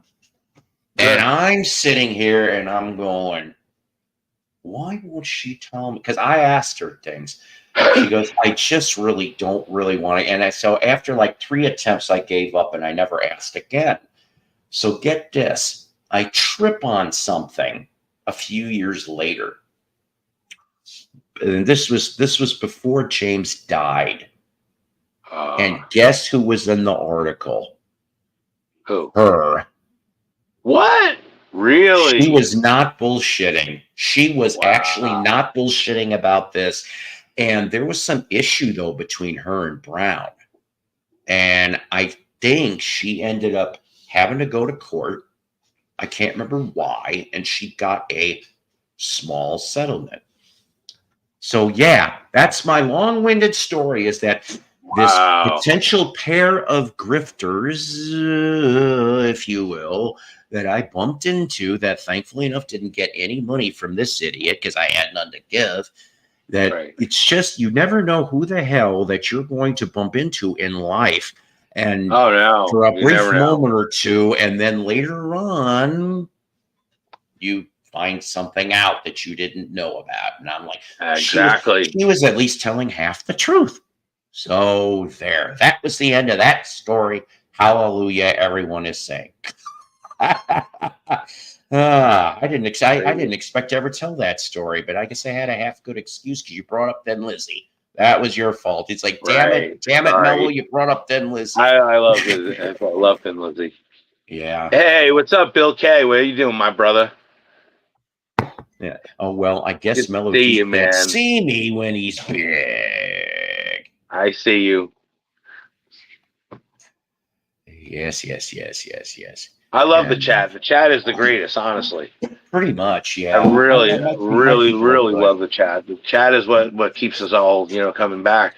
Honestly, it seems like a little less of the riffraff lately, and I like that. Maybe people realize that I won't put up. Hey, let me ask you something, Paul. How many times have you gone to a show, like a major show that you were excited about, but then it was so packed and so, think that you really honestly wound up like missing most of the artists because of how crowded it was. Like you didn't have good seats. Maybe you had lawn seats. You were stuck in the back. Like it happened to me with Bob Seger. Literally, the place was so packed that I was stuck kind of in the back, and I'm only like 5'6", so I mean, like guys were taller than me. I could not barely see the stage. You know what I mean? I'm walking through, and there was no clearing barely anywhere. And, you get stuck, and it just kind of, it makes the experience kind of like you wish you're almost jealous of the people in the front row, Okay. Well, the first thing that I'm thinking of right off the bat takes me back to about 2000. 2002. It was an indoor thing during the wintertime. I think I brought up part of this story before, but not all of it. Vince Neil, he was doing a solo gig at a indoor sports, I don't want to say bar because the bar was attached to it, but it was an indoor sports facility. Okay, you could go off and basketball, soccer. They even had some batting cages, but it was 24/7 all year round. And let me explain that the shows before this concert that they had, now you're talking between like 99 and 01, they all showed up. King's X, okay. I love King's X. Well, I saw them. I met King's X. See, I would have loved to have met King's X. I got video meeting them. They're that's kick-ass. But yeah, so King's X, Warrant, Skid Row, Firehouse. There's another one too that I'm missing here. Hey, Dave, how you doing, Dave? I think even Enough's Enough played there too at one point or another. Love that group too. They were great. They are very great. And let's see here. Hey, how are you, Paul? And no, Darren, it still takes you 2 weeks of Sundays to get to a point. Oh my God. 2 weeks of Sundays, ladies and gentlemen. That's a new one for me. That's very true, but at least I have one. Sunday or a point? I don't know. Actually, no, I have the point, and it's on vinyl. It's in my room now. So that's the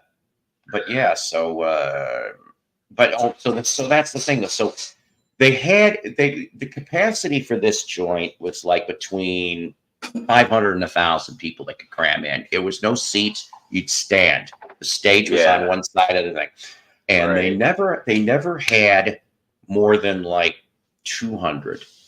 Seriously, at any of these shows I just told you. So then they announced Vince Neil coming in. It was like January of, I can't remember. I'll give you a hint. Okay, Vince was on Surreal Life. He was on VH1 Surreal Life when this was going on. I think I remember that. I think I remember that. It was that year. So TV exposure. This is weird. So the station that was putting on the concert was actually from Kenosha, Wisconsin. All right. Wow. This is in Crystal Lake, Illinois, but it was called 95 Will Rock. And to any of you people from Southern Wisconsin are going to remember that station pretty much. But 95 Will Rock used to put on good shows. Maybe they still do. But so they had Vince Neil, but they were only supposed to have one local band. And the middle act was a band that didn't last long called Mighty Sideshow. They were signed to Universal. I think they only ever did 2 albums, and they were done. And then Vince. So I'm like, okay, $20. So, $20, not bad. Not bad money. Okay. So we plunked the 20. I bought them in advance, no problems. We get ourselves in there.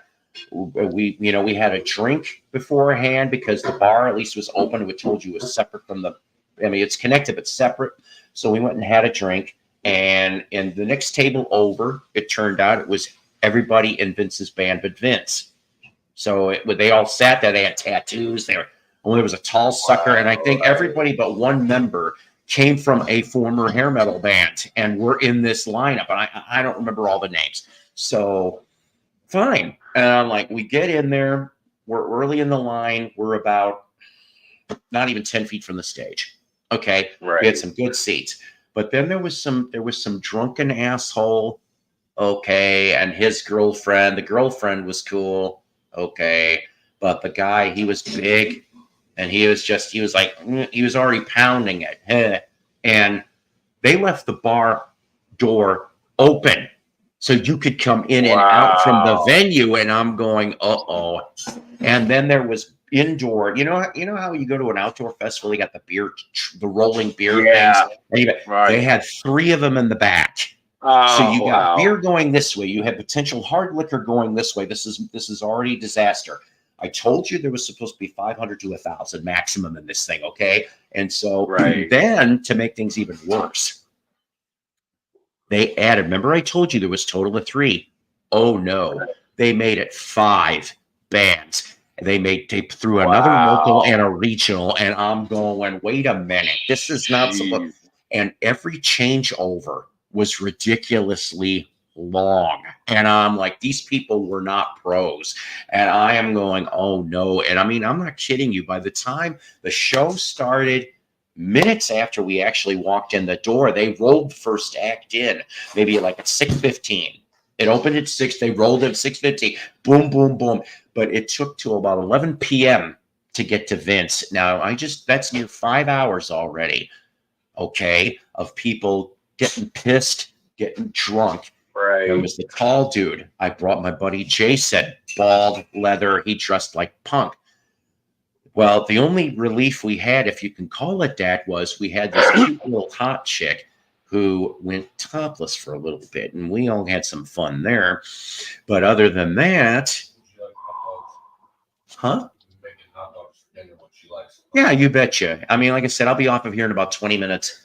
So the thing is that there's all your elements. Well, then we were able to get rid of the drunken a-hole. We were like, we got him done by the first band. We're like, look, asshole, we waited here in line like good people. We have the seats. You barge up here just because you think you can. And we turned to the girlfriend and said, he's your hot mess. Deal with it. So she managed to get him back there. But by the time Vince started, the asshole was back up there. So there was some drama already. Okay. Vince goes in, and I think he started out with Shout at the Devil. He went there right off the bat. And I'm like, okay, well, by the time we're 4 songs in, he gets to Kickstart My Heart. All right. And there's a lot of the guy. What year was this? This was 2002, 2003. Okay. Oh, okay. So Motley's not doing anything right now. And so the thing is that I told you that's when they had Karabi. Karabi was singing for them then. No. That was 94 to 97. So right. You're right. Yeah, I mean, so the last thing they had before that was New Tattoo, I think from 2000-ish. Tommy wasn't in the band. So, because they took the chick drummer, she was pretty good. I think she was in Hole. That's right. I said Hole. So, thing is, she held her own. Yep, she did. And so the thing is that he's tall, he's more drunk than he was before. The girlfriend can't handle it. And so Vince is singing up there.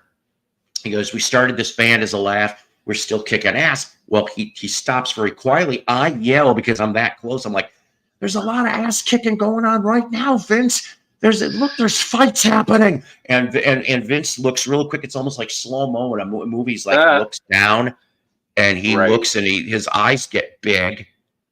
Right? His eyes are getting big going, "Oh shit," because he's seeing the guy's getting ready to cock his fist to go after my buddy. Oh no. Wow. And then they like cuts right back into the music, right? So the music goes, you see the big guy with the fist goes like this. I take my buddy's leather jacket back and I go like this. The guy connects to the guy next to Jason, punches him, then it's like swing, and I'm like, I said, "We're the fuck out of here." And I'm pulling him against the crowd, which I forgot to tell you. They pulled the barriers. They squeezed in another 500. So there's 1,500 people. The fire marshal should have shut this down. I'm pulling him. This is hard against the damn thing. Yeah. And I said, I'm done. And I'm pulling him. And I'm like, till I finally got out of there, where we finally are like in the entranceway. And I'm like, Jesus. And he goes, "Thank you." He goes, "You're telling me?" And he goes, "Oh God." He goes, "I almost got it." And I'm like, yeah. And I will admit, he blew smoke in the dude's face, but that's because the big guy started it first. And so I'm just like, I'm hearing they're wailing. I wonder if there's some video on it somewhere. A little teensy weensy, and I'll explain that in a minute. So the thing is that, we get to the exit.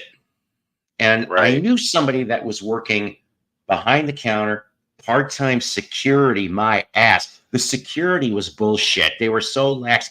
And I went off and and he's like, "How are you enjoying the concert?" And I laid into him. I said, you need the cops here now. I said, there's people, because as I was dragging people, there was people that were bleeding. I said, there was a big mess at the front of the stage. I said, this is ridiculous. This thing needs to be stopped. And so as soon as I'm like, tell him that, and I tell him off, Jason and I get out of there. The first two things we get, the cold air, right in the face, right? Second thing, it's almost like a movie. Crystal Lake cop car, boom, boom, boom. There's 7 of them parked, right, one behind the other. And we open the door and we're like, after you, officers. And I'm like, close the door on him, and I'm like, let's get the fuck across the street to the diner. I said, I'm done with this, which is exactly what we did. Now, there is a teensy weensy bit of footage. Now, and here's the funny part. Yeah, I have, because my mom recorded the episode. Now, I know you're sitting there going, what episode? There is a guy that was on Public Access. Remember Public Access? So Public Access TV had a show called Psychobabble. I'm in touch with Mike Preston. He's a stand-up comic too. And I have not told him this, but I have the taped episode of, because they interviewed Vince Neil. So I have the tape. It's like 30 minutes long. Wow. It's not all Vince, but it's most of it. And so you see the tail end of the episode as the credits are rolling. They must have known, because you see the cops, you see people getting cuffed. The big ass dude gets cuffed. He's on the ground, and his girlfriend's bawling her ass out. And I'm going, there was justice after all. End of story. But your answer to the question, we could not pay attention. Obviously, we tried. Right. We were packed like this. I tried taking my camera, pre-cell phone, and I go, ching, ching, ching. That's about as far as I could do. That's how squeezed we were in.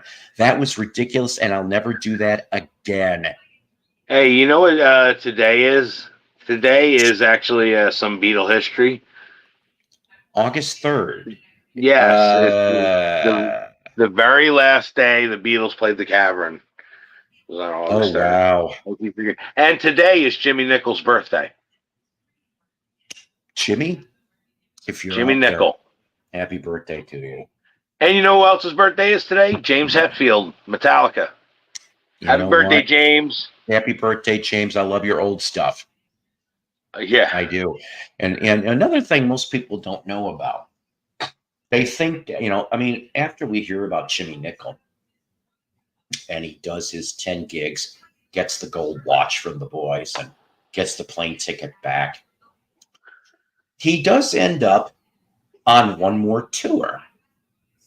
In 65, I don't know what happened to Dave Clark, but he couldn't do a handful of gigs on a UK tour. Jimmy Nicol subs for Dave Clark for, I think it's 5 to 6 gigs for a Dave Clark 5 tour. That's right. So there's something maybe most of you Beatlemaniacs didn't know. I didn't know that. So he did get some more experience, but I'm told he did try to have a band, but that fell through, and it didn't last too long. Like Pete Best, he tried too. Mazzy said the ZZ Top box set was so good that he was going to sell his copy on Discog next week. And this is the thing, right? I mean, if I remember correctly, honestly, you know what I would have done? All of them readily available. But the thing is, like, he was like complaining about the record slipping out. Why don't you just tape like a Band-Aid or something on the inside, and it would be like a stopper. You know what I mean? Like, you could just put something there. It's simple, But here's my thing though, Mello. All of them. Now I don't know how many LPs are in this box set. Okay, I'm assuming it's been the first. 5. Well, there's only 5. I think so. So what years are we talking? Warner Brother or? I'm not sure. I really don't know. But needless to say, all of the shit's been released on vinyl at least up until what was it? After Warner for sure. Recycler, I think, might have been on vinyl too, but that's going to be a tough one. I want my own record cutter. That's what I want next. I want my own record cutter. Help Melody get his own record cutter. I've seen people take CDs and cut the record on the CD, and then have a little thing that they can play it on their record player. Do you love You know this what I man? mean? This man It's here so has awesome. given us Oh, let me hours show and you this. hours Here's of something joy. pretty cool. Please Remember help this? to give him a record cutter. A Coke bottle. Yes, It's I a have a nice looking few. Coke bottle. Yes, I have a couple of them. I'm going to be putting them up on my eBay 16 millimeter Kingdom. I'd like to tear the world. And then I even have this one too. Here's a vintage one. Here's our answer. 5 albums, Mountain 71 Dew. to 76. Basic stuff There that you go. can get. Some of them you could maybe even get in the cheap box. And so why did they have to do it? Was it that much of a difference in audio quality as opposed to the original presses? Now, as far as for rare ZZ Top, the only thing to my knowledge that is rare in the ZZ Top universe is that first single, Salt Lick. I don't think I've ever heard the song, and it's only Billy Gibbons. It is 2 other people. It is not. That is the only non-ZZ Top that does not have Dusty and Frank. You know, one of my favorite ZZ Tops, one of my all-time favorite ZZ Top songs, I really love Nasty Dog and Funky Kings. That song is so, and nobody talks about that song. That song is incredible. It's just incredible when you hear it. As soon as you put it on, it's like the first song on the album, and it's incredible. What recording and the other one, what's the other one where they go? What's the one that they go really fast? It's called Backdoor Medley. I mean, literally, Frank Beard is sounds like literally like Dave Lombardo in Slayer almost. He's like wappa papa papa papa papa Backdoor Medley. I mean, those guys were as intense as they get. That's what I call grit. Billy Gibbons had grit in his fingertips. Another one that's a cooker. Before I get to it, what he's asking, what recording tool do you use to get your ideas laid down? I use my phone to throw an immediate idea down, and then I use I use a few different things. Audition, Adobe Audition. Was that really on Scat Records, or are you just making that up? Because I know it was a weird 45 company for Salt Lick. I've never seen a copy.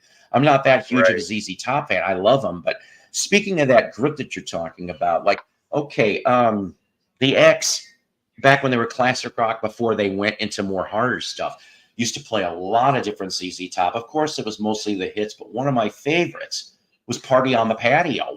And I'm just like, it's that, and I'm just like, I love that damn thing. And when I hear that song, though, for some reason, I think of an interesting car chase. That would make a great little car chase song. You're just hearing that, but like a montage. But of course, I heard it on the X. They always had to play that because it was the X. But you guys were talking about Aerosmith before. Yeah, this is my Aerosmith ticket stub right here. One of them. I saw them 4 times. And which one saw is that? Them 8. This one's 89. Pump tour, then, right? Yeah. Yes. I saw them 85, 87, 89. And 91, 92 was Guns N' Roses, Aerosmith, and Deep Purple at Giant Stadium. Now that was, you want to talk about a great show? Shit, that's a good triple. That was a fantastic show. Then a couple years later, Guns N' Roses, Metallica, and Faith No More. You want to talk about another great show? That was an incredible show. Giant Stadium, and then that's one thing lucky about us here in the East Coast, New Jersey, New York. We get the best acts and things that come around. They test their shows here, really. Scat Records had a cat on the label. Well, here you go. See, they covered the word scat like a litter box thing. Oh my God, that's funny. Speaking of cat, here we are. It's the cat from Scat Records. The dynamic duo. You betcha. Oh, exactly, Michael. John, Paul, George, and Jimmy just don't have a ring to it. They really don't. And I mean, I know that. Let's see, what was I think Pete was playing in Ohio yesterday. I wouldn't mind really? I wouldn't mind going to meet Pete. Pete came to Little Rock one time, but I didn't find out about it till a week later. I'm like, damn it, that would have been. I mean, I've got my Pete autograph here. I sent to him to his website, and it's reasonably priced for 8x10. So get him before he's gone, guys. I got to dig out somewhere. I have my friend's wife's grandmother was the landlord of Andy White, who stood in on Love Me Do. Oh, wow. The drummer, Andy White. Yeah. Literally in New Jersey. He lived in New Jersey. Literally, he was able to procure me an autograph of him in like a drum, bugle drum outfit kind of thing. Incredible. I got to dig that out somewhere. Wow. I'm telling you. I wish I could have met him myself. I was just happy to have it, through the grapevine sent to me personally from him because they have my name on it and everything. Please love me too. But yeah, I mean, just look at all the memories we've got. I mean, it's all we got left. Everybody has a story to tell, though. This is what we do on this channel, and this is the reason why I love hearing everyone's stories. This is all there is to it. Everybody has something to contribute, if it's up here or out in the audience. And like I said, I'm hoping over the next few months we're going to try to make it more interesting. I'll check that out, Darren. Let's see here. Darren was just before you wrap up, Paul, first, Dave, get in touch regarding your Brand X album. I still got yet to listen to Brand X. Also, Melody, you would be so well fitted if you learned Patio Lanterns or Go for Soda by Kim Mitchell. You'll kill it. Yeah, I remember Go for Soda, Patio Lanterns. Yeah, I don't think I've ever heard of. I'll definitely have to check that out. See, now I got Go for Soda in my head now. Thanks. Understand. Yeah, we're going to probably within 10 minutes, I'm ending this thing too. See, everybody's communicating with everybody, and that's how that works. But yeah, so let's see. So Loverboy Sammy Hagar, 25th of August, September 17th. Ministry Filter, Rob Zombie, Alice Cooper. Buckethead on the 26th of September. I'd love to go see KK's Priest and Accept in Little Rock for my birthday, but I don't think that's going to happen. I just don't feel like going unless I spent the night, and somehow near Little Rock and I won tickets or some shit. Because I like KK's Priest. I don't have that second album, but I got the first. Dave says, hey, Paul, I'll try to come up on cam. Next time you have a show, you betcha. That'll probably, hopefully, let's see, what is today? Saturday, that's right. It's really hard to remember some of this shit sometimes. Wednesday we'll do one, hopefully, unless I decide to, while the kids are at work, I said kids, maybe Tuesday night I'll be a bastard and make one then instead. Look at that. Hang on a minute. I think. Oh, look at that. That's cool? The tour that I really regret not going on. I really should have. This is pretty cool. They came to Alpine Valley, and they were there for several days, and I should have went off and saw that tour. I think Zach Starkey was playing that drums on that tour, if I remember right. Yep. Yeah. It's pretty cool. I have a bunch of other different programs. Like here's a cool Neil Young. Only a trance tour. That'd be what, 82? 81, 82? 79. 79. Good God. Why did I think it was early 80s? Because I still remember that weird video, Mr. Soul, the way he does it with the vocoder. There's the Cars. Yes. I was telling my kid about the Cars tours and how some of you people out there went off and said that they sounded just like the records. Starship. Yes. I actually love this band. I really did. I've met Mickey and Donnie from that lineup. Oh, look at that. Nice tour book from McCartney. Richard would probably go nuts. Yeah, right. Over that. Yeah, I'm gonna that's another one I've never seen. Actually, I'm going to be putting a lot of these up on my eBay. 16mm Kingdom on eBay. Check it out. This is rare. Look at this. How many people have this? Oh, geez. A Lucio Pavarotti. Look at this. Look. This is rare.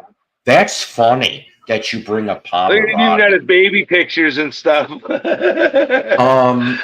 And I'm sorry, that's a great book. He was a ladies' man. Yeah, he was a ladies' man. Honestly, he really was.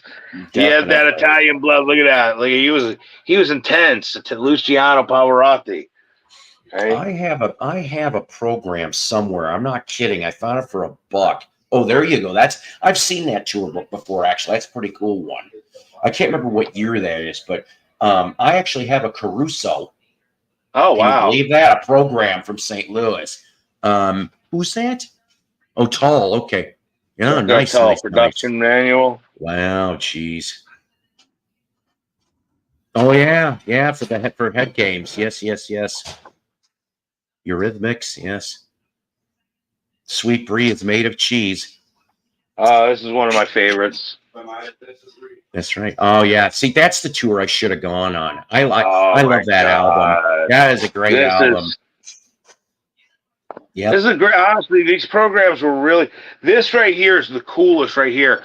It's the whole family tree of how they branched off. Pete Frame. With everybody, like literally. Yep. It shows them like starting here, and then they all get back together here. But here's Rainbow. Here's Black Sabbath. Here's everybody. That's incredible. That was one of my music research tools. I said tools. Yeah. I had that Pete Frame book. One of the greatest drummers. He's one of my favorite drummers of all time. Still going. He really, and he's still going. If he leaves, I think we're done. Because I'm like one of the greatest guitar players, greatest singer. I mean, this band has it all. Yeah. I mean, literally. Yeah. Oh, there you go. Yes, yes, yes. Loving every minute of it. As a matter of fact, I have another one. Here's another Loverboy with the ticket stub. Jeez. This is 1982. Right at their prime, 1982. Yes. Loverboy. They did Turn Me Loose. You gotta do it my way. I can't touch that, Alfredo. I can. Sorry. There's REO Speedwagon. Oh yeah, there you go. This is when they were rocking. Here's a Bryan Adams. 1985, Bryan Adams. Right when he did Summer '69. Bryan Adams put on a really good show. Honestly, I put Bryan Adams and John Cougar almost like an identical thing. Like, who had the bigger hits between the two? You know what I mean? Yes. Like they're kind of like even keeled when you think about it. Here's a nice Bowie book from the 70s. That would love that. It's gonna be on my eBay, 16 millimeter. Yeah. 16 millimeter Kingdom.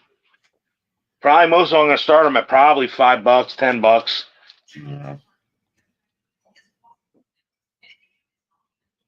Okay. Sacrifice. Oh, here we go. Oh yeah, you betcha. Use Your Illusion. Yeah, I met Axl Rose in 1991 walking down 8th Avenue in New York City, coming out of the scrap bar, wearing a gigantic pink cowboy hat. Literally, I chased him down almost because literally we were driving and the driver, my friend, saw him. He goes, "There's Axl." I said, "Pull over." As soon as I did, I walked out and I went across the street and I was like, "Axl." And Axl turned around and he was like, "Who's calling me?" And I walked up and he was just really the nicest guy. Nice. At that moment, you thought he would be an ass. He was with this really, like, I mean, honestly, I don't know what kind of girl he was with, but this girl was like, I mean, looked like she came in the back alley. Yeah. Oh, there you go. Yeah. And they said Billy Squier, did some stuff. Like, nobody was more feminine in the 80s than Paul Stanley. Literally. That's true. That is Paul true. Stanley was almost way more than Billy Squier, and Billy Squier gets excoriated. Ah, look at that. Boned. James Bond. Now, here you go. This is from the opening. Excuse me.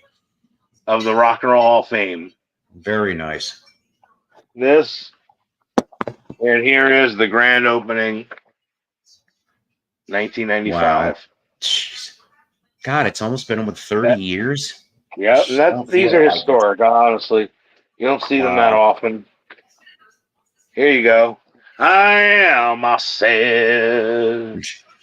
No one there. Yeah. Oh, here we go. He's another one I regret not getting to see. I would have loved to have seen him. This is a classic one right here. I should have went on that last tour one. right here. Yeah. Right. Steve Winwood, Tom Petty. That was the last tour, at least in Little Rock. That was like a couple of months before he died. Roger Waters like, in the flesh. Oh, Look at this. Go. This is a 1969 Ringling Brothers program. Oh, that's too funny. That's something you don't see too often.